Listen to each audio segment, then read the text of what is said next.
A snake knot lanyard gives you better grip, faster access, and a more secure hold on your personal items like key rings, pocket knives, and in our case, the XSTO wallet. Start by threading your cord through whatever you're attaching it to. Pull it through until both sides are an even length. Take the left cord and pass it over the right one, and then make a loop by passing it underneath both ends of the cord.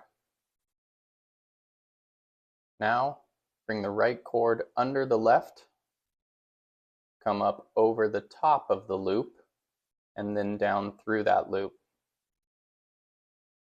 Pull both ends tight. That's your first knot, and it should look something like this. From here on out, just repeat this process until you reach your desired length.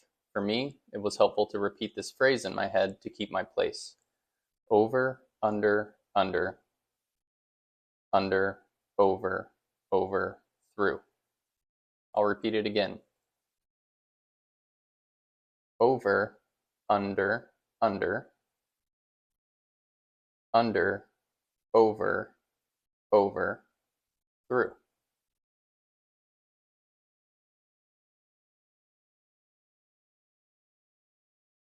One more time.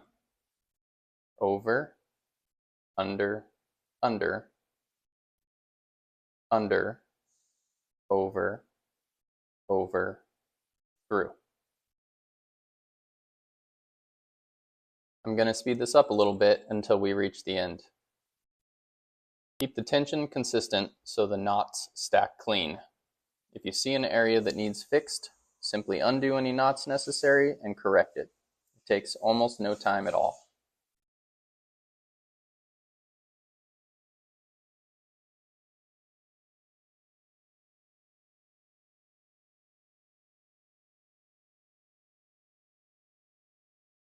When you're done, cut both ends of the cord close to the last knot.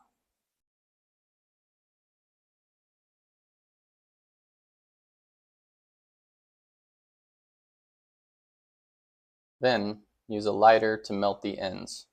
Be careful, as the melted ends will be hot and can cause burns.